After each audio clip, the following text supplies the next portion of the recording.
Capítulo 2. Convertendo o passado em luz. A força do Cristo permanecia viva na fé demonstrada por tecelões, publicanos, pescadores e pastores que pregavam a doutrina de amor pelo Mestre ensinada. Entre tantos martírios e perseguições, mantinham-se fiéis trabalhadores da Boa Nova.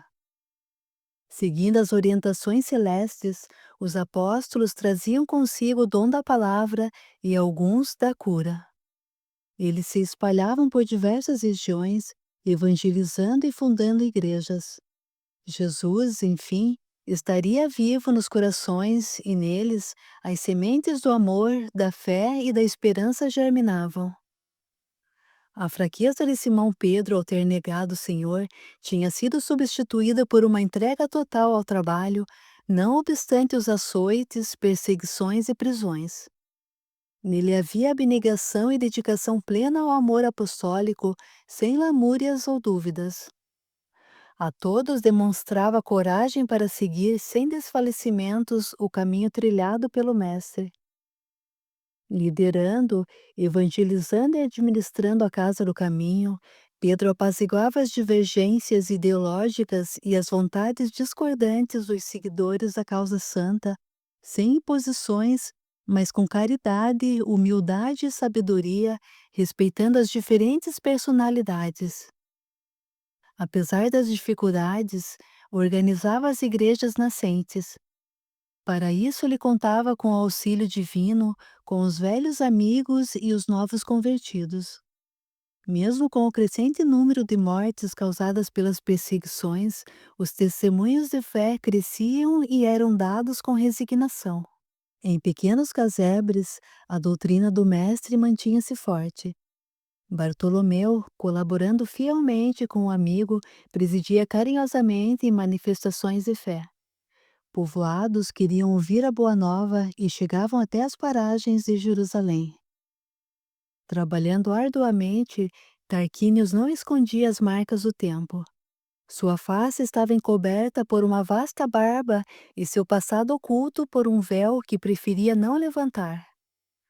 A atitude altiva e arrogante do romano havia cedido lugar à de um homem simples e prestativo. As forças hercúleas de Marcelos e Marcos Aurélios começavam a se esgotar. Aqueles homens traziam somente a lembrança de um passado de glórias.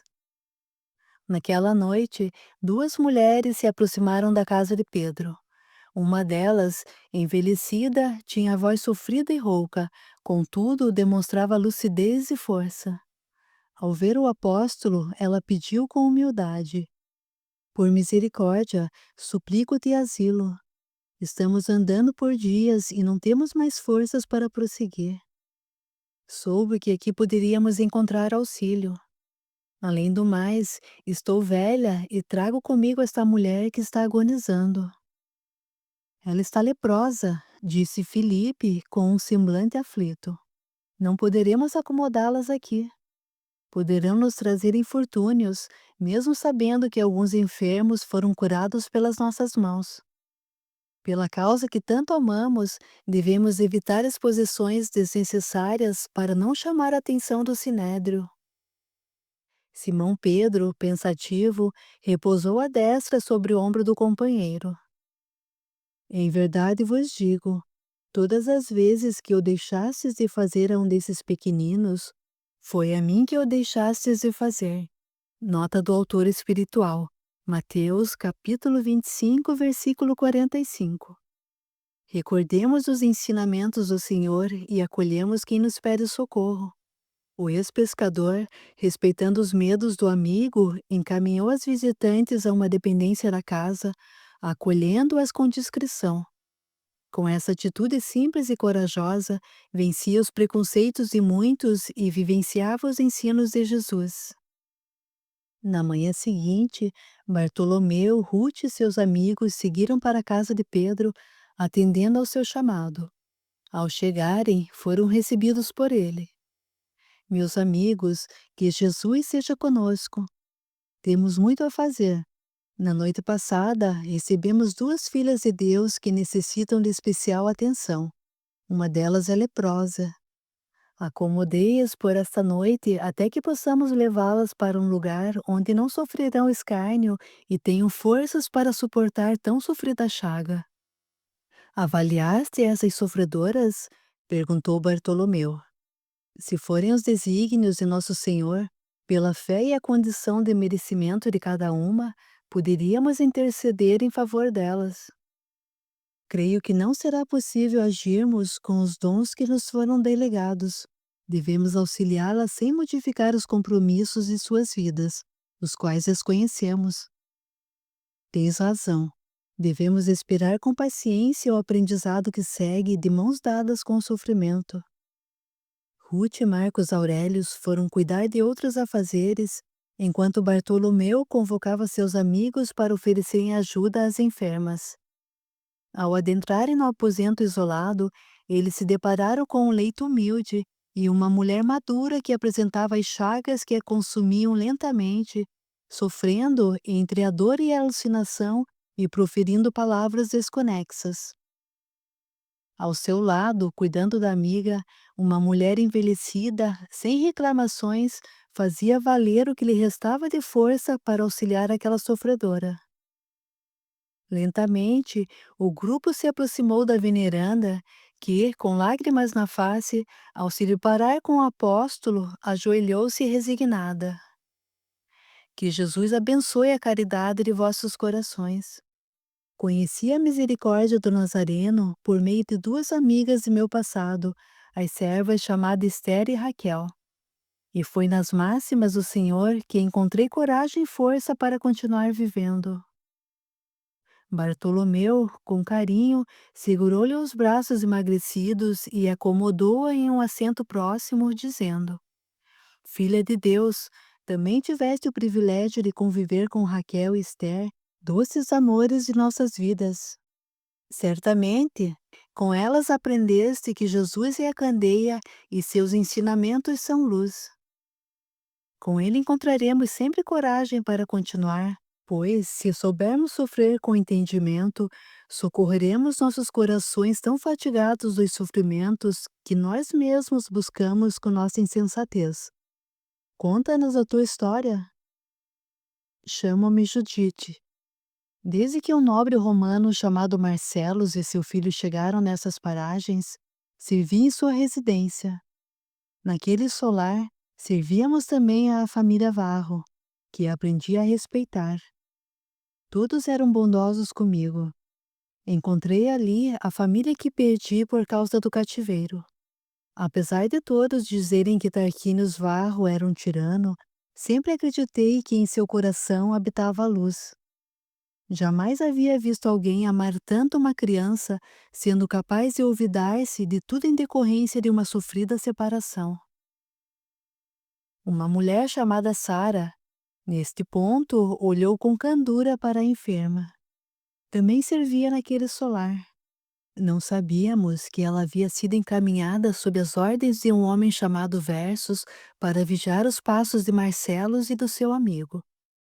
Com os grilhões e um amor desventuroso, ela agia sob a orientação do perverso Patrício. Infelizmente, acreditou em promessas que jamais se realizaram. Sob a jura de receber a liberdade e contrair matrimônio com ele, aceitou seu próprio calvário. Breve pausa se fez. Emocionada, a mulher secava as lágrimas sofridas. Bartolomeu, com respeito, incentivou-a a continuar. Coragem, prossiga com teu relato. Por instruções e versos, ela cometeu inúmeras faltas. Aquela residência, que antes era um reservatório de paz, transformou-se num cativeiro sombrio. Mortes se sucederam. Houve boatos de que Marcelos e seu filho também foram mortos. Eles nunca mais foram vistos. Os serviçais foram encaminhados para venda no mercado de escravos, e graças à sua bondade, que concedeu-me suficiente quantia, pude fugir e manter-me por um bom tempo. Sara convocou-me para servi-la na nova vida. Versus havia conseguido o que queria, então levou-a para compartilhar alguns dias de seu convívio. Como Patrício não tolerava o domínio de ninguém e tinha medo de que ela o denunciasse, resolveu livrar-se de Sara. Uma noite, ordenou a um soldado que a fizesse desaparecer sem deixar vestígios. Então o homem levou-a ao cárcere, onde ela permaneceu durante muito tempo, em total penúria, junto a outros cativos que encontravam-se chagados. Continue, filha, disse Bartolomeu, observando a silenciosa tristeza que envolvia os amigos à medida que eles ouviam o sofrido relato. Por estar velha, fui expulsa do palácio de Versos logo em seguida à prisão de Sara. Mantive-me em um casebre nas proximidades do Vale dos Leprosos, onde conheci uma mulher chamada Maria de Magdala, que ajudava os pobres infelizes.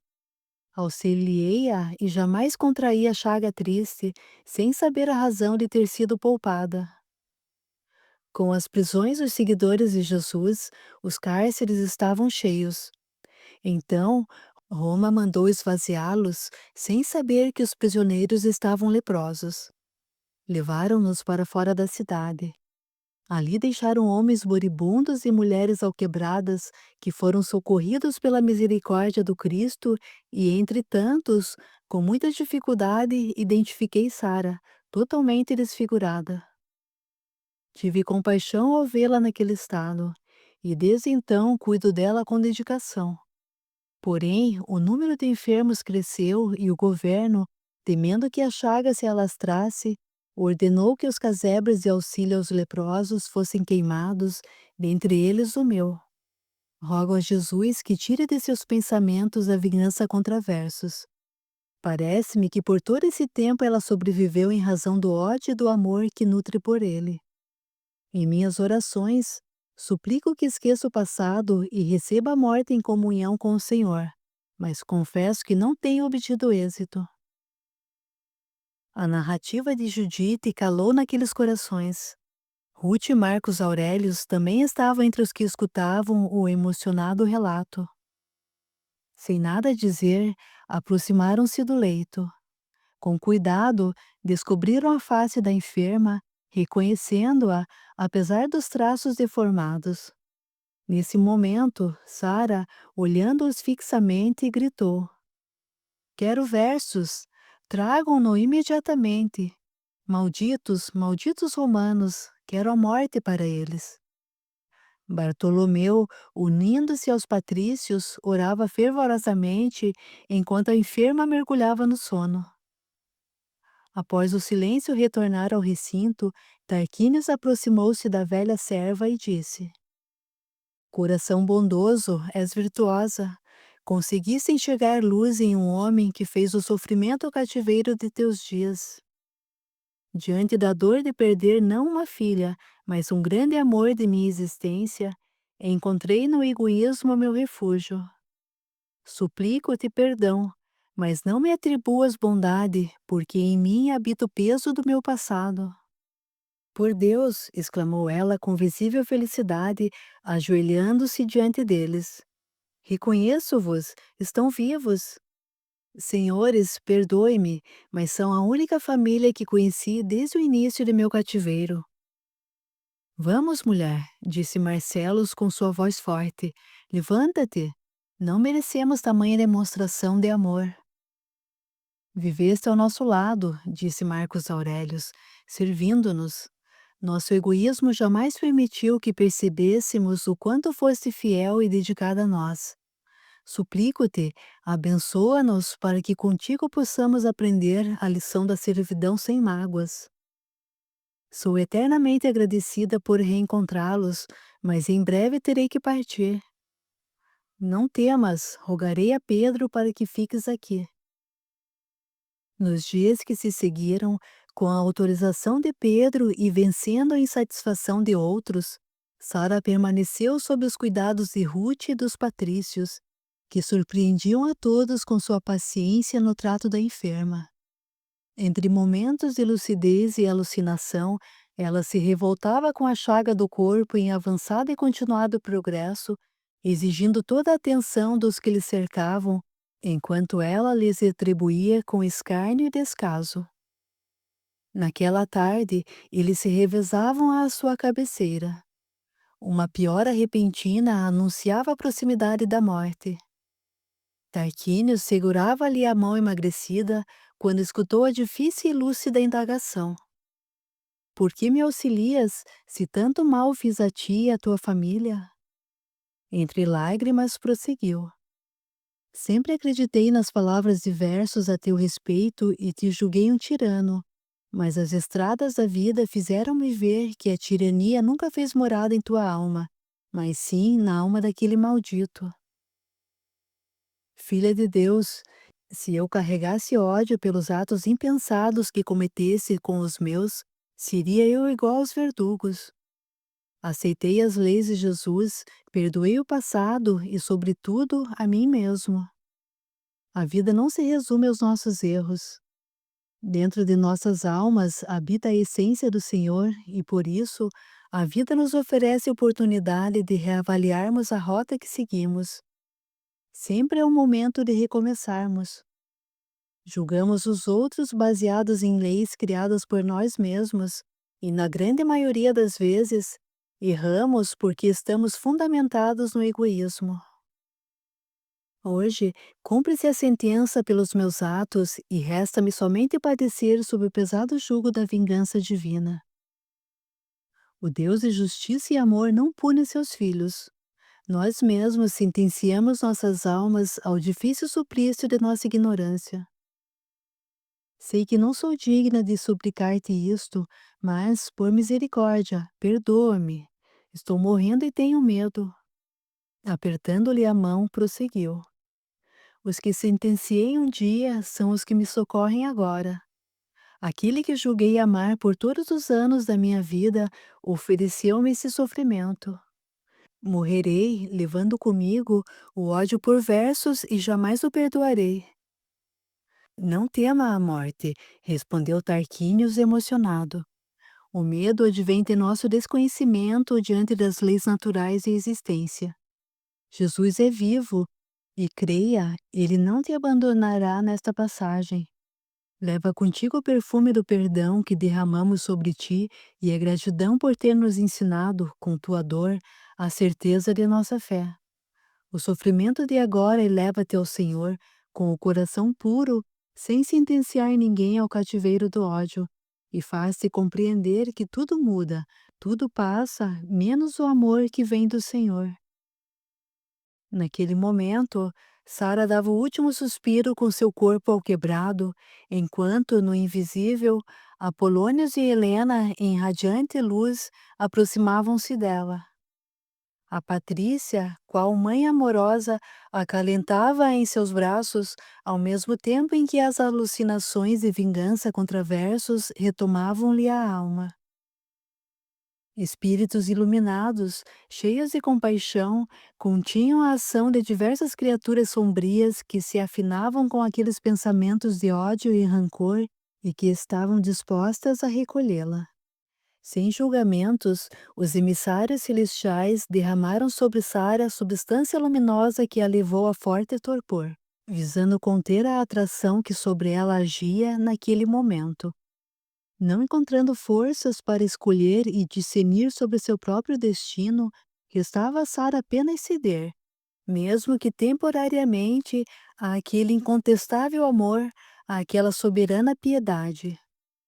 Dissipando as trevas e unidos pela misericórdia celestial, os emissários divinos partiram daquele recinto, deixando-o pleno da felicidade expressa pelas palavras de fé e verdade pronunciadas por Tarquínios. Senhor, não te suplicamos facilidades, mas entendimento. Não suplicamos favoritismo, mas trabalho. Não suplicamos alívio nas provas necessárias à nossa transformação, mas consciência para continuarmos em felicidade. Reconhecendo a tua grandeza e aceitando a nossa pequenez, buscamos em teu coração a luz da tua misericórdia para a tua filha que encerra a travessia desta vida. Carregando na alma a incompreensão das leis do amor e perdão que ensinaste às nossas almas ignorantes. Humildes aprendizes de nossas próprias experiências, Suplicamos-te, acolhe-a sob o manto de glória da tua realeza. Enquanto as primeiras estrelas lutavam serenas contra a luminosidade do céu, ainda azul daquele final de tarde, o corpo de Sara era preparado para o sepultamento, na certeza de que o Cristo sempre oferece luz para todos que se encontram temporariamente nas sombras.